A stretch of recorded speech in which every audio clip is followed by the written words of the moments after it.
Asia का सबसे पहला और भारतवर्ष का सबसे बड़े मीडिया विश्वविद्यालय में स्वागत है। बहुत अच्छा लगा सोलापुर में डॉक्टर रवि के बारे में और उनके डिपार्टमेंट के बारे में बहुत सालों से सुना है। आने का कभी सौभाग्य प्राप्त नहीं हुआ। देश में कई संस्थाओं में जा चुका हूँ, अब इनडायरेक्टली मैंने कह दिया है और बहुत अच्छा लग रहा है कि आप लोग यहाँ आ गए। और वाकई मैं हमेशा यही कहता हूँ कि जैसे मैंने कहा, एशिया का पहले और भारतवर्ष के सबसे बड़े विश्वविद्यालय होने के नाते, एक्सक्लूसिव एक मीडिया यूनिवर्सिटी के नाते, ये एक मदर इंस्टीट्यूशन है और माँ से मिलने तो बच्चे आते ही हैं पूरे देश से। अभी परसों ही जेसी बोस यूनिवर्सिटी के बच्चे आए थे, YMCA फरीदाबाद से आए थे। लगातार स्टडी टूर्स लगे रहते हैं और अब तो हमारा बड़ा परिसर भी, इस बार तो आपको थोड़ा सा हम लोग अकोमोडेट नहीं कर पाए, लेकिन अगली बार जब भी आप आएंगे, आपके अगले बैच आएंगे, तो हमारा जो एक बहुत ही भव्य परिसर यही शहर से, यहाँ से 10-15 किलोमीटर दूर बिशनखेड़ी में 50 एकड़ पे एक बहुत बड़ा परिसर हमारा तैयार हो गया है, जहाँ सभी आधुनिक सुविधाओं से लैस है वो। तो हम आपका वहाँ भी स्वागत करेंगे। हमारे जैसे यहाँ आई एम श्योर कि आपको बता दिया गया है कि हमारे 4 परिसर हैं, 4 कैंपसेस हैं। भोपाल हमारा मुख्यालय परिसर है और इसके बाद हमारा रीवा यानी कि बघेलखंड या रेवांचल कहते हैं, वहाँ हमारा एक और भव्य परिसर है, नया भवन है। और उसके साथ साथ दतिया जो आपका बुंदेलखंड क्षेत्र में आता है, वहाँ हमारा एक परिसर है। और हमारा खंडवा जो दद्दा यानी कि दद्दा हम पंडित माखनलाल चतुर्वेदी को कहते हैं, जो हमारे प्रेरणा स्रोत हैं, जिनके नाम पर ये विश्वविद्यालय हैं, उनकी कर्म भूमि है, जहाँ वो कर्मवीर समाचार पत्र भी निकालते थे, और वहाँ से भी हमारा एक परिसर चलता है। इसके सिवाय लगभग पूरे देश में, क्योंकि we are state university with national characteristics, हमारे नाम में ही नहीं है नेशनल, हमारे एफिलिएटेड कॉलेजेस पूरे देश में है। मुंबई में भी है हमारे एफिलिएटेड कॉलेज, बंगलोर में भी हमारे एफिलिएटेड कॉलेज है, तो दिल्ली में भी है। तो इस तरीके से हमारा एक नेशनल प्रोफाइल है, इनफैक्ट इंटरनेशनल प्रोफाइल भी हुआ करता था, लेकिन कुछ वर्षों से हम लोग थोड़ा अंदरूनी हम लोग फोकस कर रहे हैं, जिसके चलते हमने एक्सपेंशन पर नहीं, कंसोलिडेशन पर जोर दिया है। तो 1600 के करीब हमारे अध्ययन केंद्र एफिलिएटेड कॉलेजेस हैं, और इस वर्ष हमने सभी पुराने रिकॉर्ड तोड़ के इस वर्ष हमारा 1.23 लाख यानी कि लगभग 1.25 लाख स्टूडेंट्स हमारे साथ एनरोल्ड हैं। And these are not distance learning programmes, they are proper training programmes, regular courses. So 1.25 lakh students हैं हमारे साथ। पिछले 2 वर्षों से कोविड के बावजूद हम लोग सब सतत प्रयास कर रहे हैं एज ए टीम, और उसके परिणाम स्वरूप आज हमारा विश्वविद्यालय देश के टॉप 10 मीडिया कॉलेजेस में हमारी गिनती होती है, चाहे वो इंडिया टुडे का रैंकिंग हो, या द वीक का रैंकिंग हो, या ओपन का रैंकिंग हो। और इस वर्ष एक और खुशखबरी हमारी ये है कि ये लगभग 30 के करीब हमारे जो है UGC नेट हमारे विद्यार्थियों ने क्लियर किया, which is perhaps among the highest in the country, कि उसमें 8 JRF निकले हैं। तो यहाँ शोध पर, एक्सेलेंस पर लगातार हमारे फैकल्टी, हमारे विभागाध्यक्ष लगातार जोर दे रहे हैं, जिसका परिणाम स्वरूप ये हम एक्सेलेंस की तरफ बढ़ रहे हैं। We were among the first universities to introduce the national education policy. लगभग 8 नए पाठ्यक्रम हमने शुरू किया है। These are all 4-year courses, और इसमें हम लोग UG प्रोग्राम्स हैं, और जिसमें फर्स्ट ईयर में आपको सर्टिफिकेट मिलेगा, सेकेंड ईयर में डिप्लोमा, थर्ड ईयर में डिग्री, और फोर्थ ईयर में degree with honours with lateral and exit and entry options, और एकेडमिक क्रेडिट बैंक, कि कल को किसी कारणवश आपको छोड़ना पड़ जाए तो 5 साल बाद आगे आप ज्वाइन करना चाहते हैं तो आपको वो ऑप्शन हम लोग देते हैं। तो ये NEP के जो भी प्रिंसिपल्स हैं उसी को ध्यान में रखते हुए हमने NCC, NSS सब हमने करिकुलम का हिस्सा बनाया है।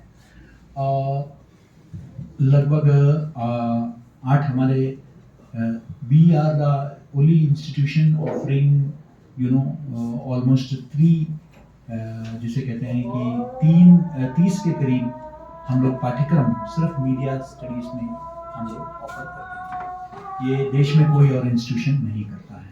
इनफैक्ट अभी मैं सिम्बियोसिस गया था पुणे में, तो वहाँ वो बता रहे थे कि अभी वो पूरे देश के करिकुलम को वो स्टडी कर रहे थे। वो कह रहे थे कि सबसे ज़्यादा हमने जो है माखनलाल का जो है हम लोगों ने अध्ययन किया। तो ये पूरे नेशन में इसका एक रिकॉग्निशन है पूरे देश में। हमारा एक शोध पत्रिका है मीडिया मीमांसा, विच इज ए बाइलिंगुअल, द्विभाषीय है, बाइलिंगुअल पब्लिकेशन है, ब्लाइंड पीयर रिव्यूड है मीडिया मीमांसा, और जल्दी ही हम लोग UGC केयर लिस्ट में भी आ जाएंगे। तो ये एक हमारा, इसके सिवाय हम लोग, हमारा एक प्रकाशन विभाग है जिसमें बहुत सारे मीडिया रिलेटेड बुक्स जो है मिल सकता है। अगर जब तक ये लोग रहेंगे राकेश से या कंचन भाटिया मैडम से कहकर इधर एक स्टॉल लगा दिया जाए तो इन विद्यार्थियों को उसका लाभ मिलेगा। बहुत सस्ते पुस्तक है, हिंदी में और इंग्लिश दोनों में, आप जरूर उसका लाभ उठाएं। और मैंने जैसे कहा कि भले हमारा नाम पत्रकारिता विश्वविद्यालय है, लेकिन हम एक बहुविषयीय विश्वविद्यालय भी है। We are not a unidimensional institution, we are a multidimensional institution.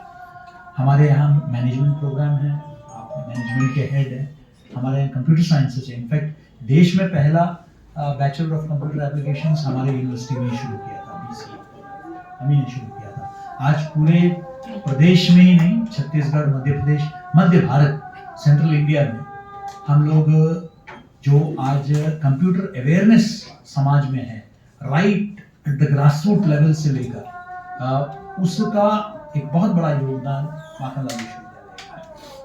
सो क्योंकि हमने DCA और PGDCA प्रोग्राम्स जो हमने डिप्लोमा इन कंप्यूटर एप्लीकेशंस, वो बहुत बड़े व्यापक स्तर पर हमने अपने स्टडी सेंटर्स के माध्यम से हमने उसको स्थापित किया। तो एज आई सेड, मैंने कहा national characteristics, unlike other state universities, हमारे जो विजिटर ऑफ द यूनिवर्सिटी है वो honourable vice president of India है, माननीय उपराष्ट्रपति हमारे विजिटर हैं यूनिवर्सिटी की। और इसकी बहुत सारी उपलब्धियां रही हैं। बहुत देश के वरिष्ठ पत्रकार, देश के वरिष्ठ संचारक या संचार विशेषज्ञ इस विश्वविद्यालय के कुलपति रहे हैं, और यहाँ की faculty among the finest in the country है। तो मुझे पुनः आप सबको मैं विश्वविद्यालय में स्वागत करता हूँ। और संक्षिप्त में मीडिया के वर्तमान के बारे में, क्योंकि सभी यहाँ विभागाध्यक्ष बैठे हैं, वो आपके साथ इंटरेक्ट करेंगे। प्रोफेसर शशिकला जी ने आपको कुछ बातें आपके साथ साझा की, मैं भी कुछ आपके साथ साझा करता हूँ। जब तक आप अपना ढोकला और पेड़ा खत्म नहीं करेंगे तब तक जो है वो ये कि देखिए, मीडिया एक, मेरा भी बहुत करीबी संबंध महाराष्ट्र से इस दृष्टि से है कि महाराष्ट्र में मैं इससे पहले मैं भारतीय जनसंचार संस्थान या Indian institute of mass communication का DG था, महानिदेशक था, और वहाँ हमारा एक अमरावती में एक कैंपस है। एक बार हम टूर लेकर आए थे, जी तो आप थे वहाँ। बिल्कुल, तो IMC में आप थे। तो अमरावती में हमारा एक परिसर है। अमरावती में बडनेरा में ज़मीन मेरे ही कार्यकाल में लिया गया, और अमरावती में पहली बार, अमरावती में तब तक मात्र अंग्रेजी पत्रकारिता पढ़ाई जाती थी, और संत गड़गे बाबा विश्वविद्यालय के परिसर से वो चलता था। तो हमने कहा कि हमारा अपना परिसर होना चाहिए। तो हमने बडनेरा में, जो मुंबई वाला रेल लाइन है उसके बिल्कुल बगल में, हमने जो है लिया है, ज़मीन लिया है।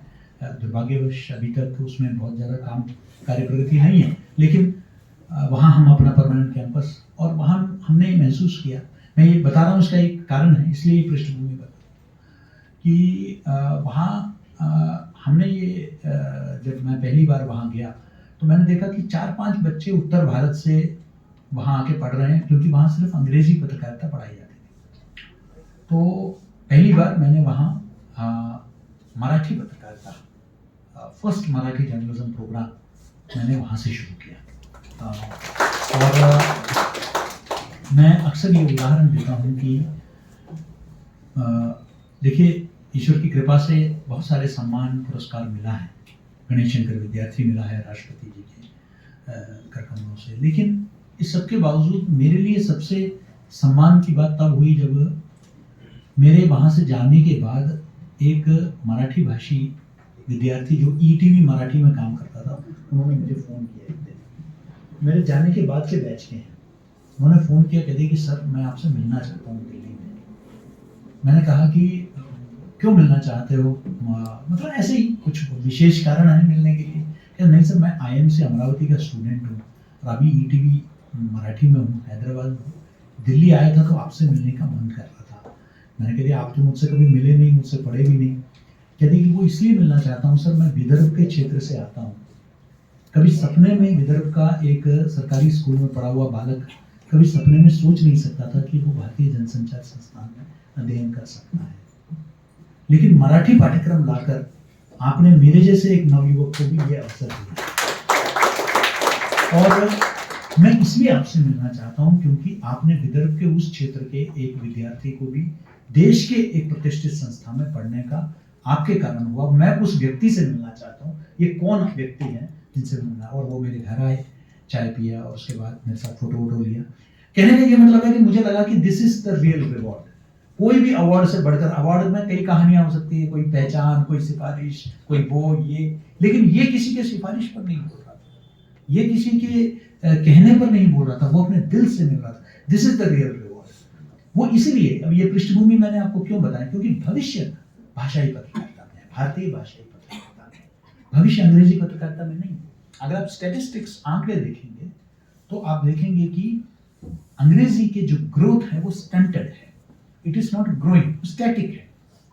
लेकिन बाकी सभी भाषाओं में आज मीडिया दिन दूनी रात चौगनी जो है तरक्की कर रही है। विज्ञापन अगर आप देखेंगे, जो एक पैमाना है कि मीडिया के ग्रोथ का, तो आज बहुत बड़ा है, जिसको कहते हैं कि एक बहुत बड़ा हिस्सा विज्ञापन का आज, जिसको हम भारतीय भाषाओं में, मुझे थोड़ा सा परहेज है क्षेत्रीय भाषाएं कहने से, क्योंकि ये सब भारतीय भाषाएं हैं, तो इनको बहुत अंग्रेजी में एक कंटेंचुअस टर्म है जिसे अंग्रेजों ने उपयोग किया था, वह है वर्नाकुलर।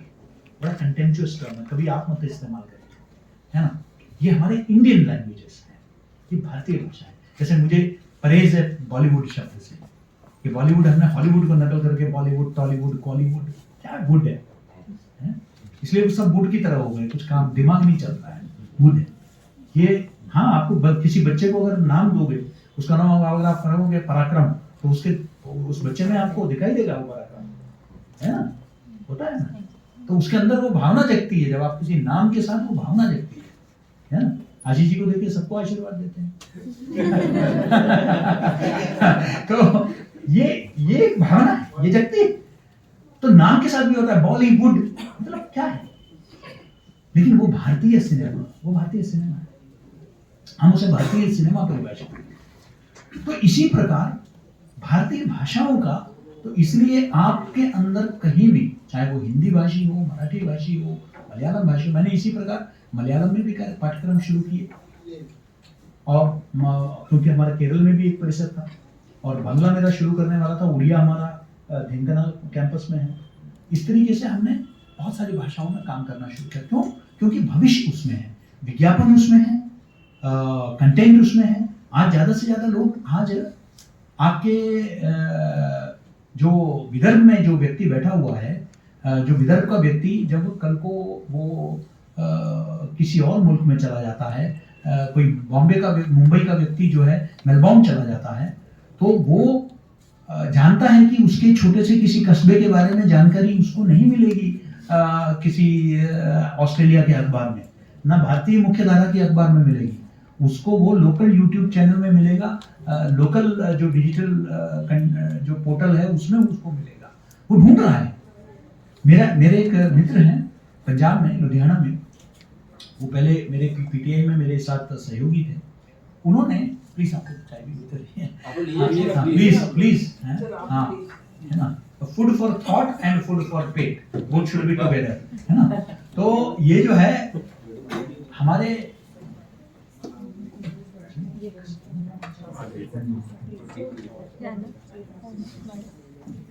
तो इसमें क्या है कि जो भाषा जो है उसमें भविष्य है, और लोकल आपको सेल्फ एम्प्लॉयमेंट का भी। तो मैं आपको बताता, पंजाब में मेरे एक मित्र हैं लुधियाना में, पहले मेरे साथ पीटीआई में सहयोगी थे। उन्होंने अपना एक कुछ दिन पहले, मैं लवली प्रोफेशनल यूनिवर्सिटी वहाँ एक बोर्ड मीटिंग को लेकर मैं गया हुआ था, तो एलपीयू में, तो वो मुझसे मिलने आए थे।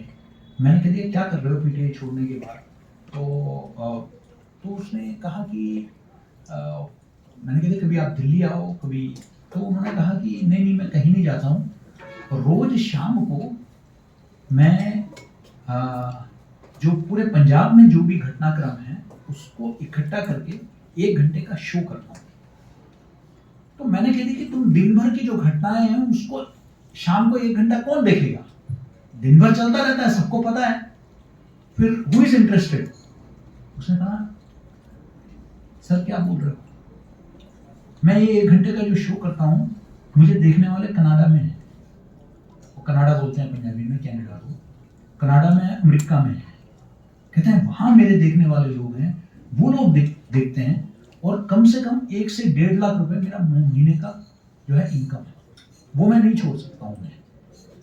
तो वो सिर्फ उस प्रदेश के समाचारों को एकत्रित करके उसका विश्लेषण करके वो 1-1.5 लाख रुपए कमा रहा है। लोग देखना चाह रहे हैं अपने पिंड में हो क्या रहा है, अपने देश में हो क्या रहा है ना, अपने प्रदेश में हो क्या रहा है, अपने जिले में हो क्या रहा है। ये एम्प्लॉयमेंट अपॉर्चुनिटीज भी है, ये फ्यूचर है। ये जो लोकतांत्रिकरण, डेमोक्रेटाइजेशन हुआ है हमारे टेक्नोलॉजी का, उसका लाभ हमको मिलना चाहिए।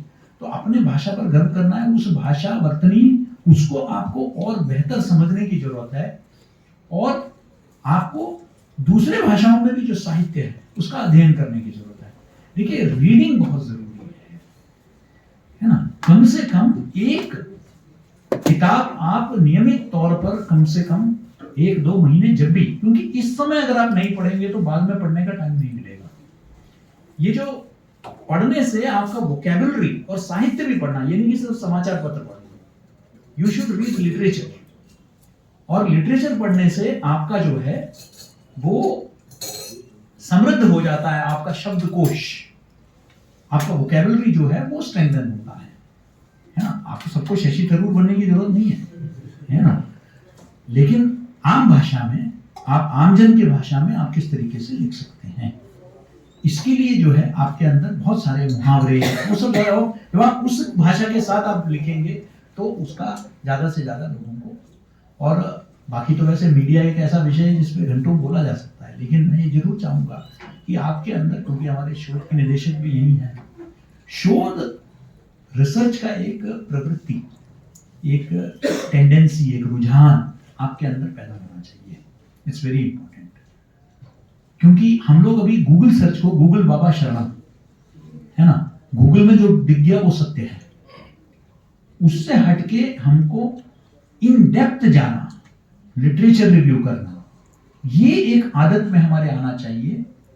देखिए आप पश्चिम का कोई भी रिपोर्टाज देखेंगे, आप रॉयटर्स देखिए, एएफपी देखिए, एपी के किसी का भी कॉपी देखिए, आपको उसमें बैकग्राउंडर्स होते हैं। हमारे सिर्फ समाचार पत्रों में बैकग्राउंडर नहीं मिलता है, पश्चिम के आपको देखते हैं कि आप उसमें बैकग्राउंडर मिलता है।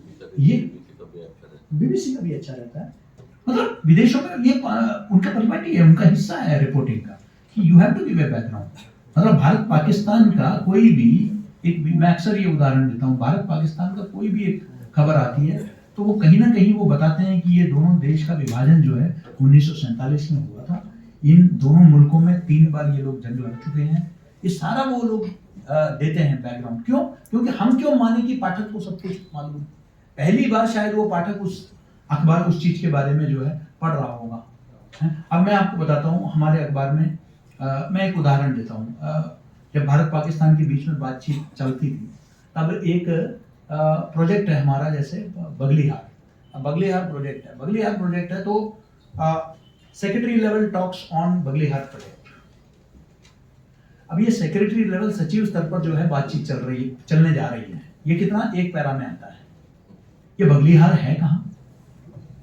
इसमें विषय क्या है? सर क्रीक का मुद्दा है गुजरात में। ये सर क्रीक है क्या? इसके बारे में जानकारी होना बहुत जरूरी है। तो इसको बगैर आप समझे, हम कह रहे हैं सर क्रीक पर दोनों मुल्कों के बीच में बातचीत चल रही है, क्या है विषय, है ना? ये तो समझाना जरूरी है ना पाठक को। या आप ये समझते हैं कि पाठक सर्वज्ञानी है, उसको सब कुछ पता है?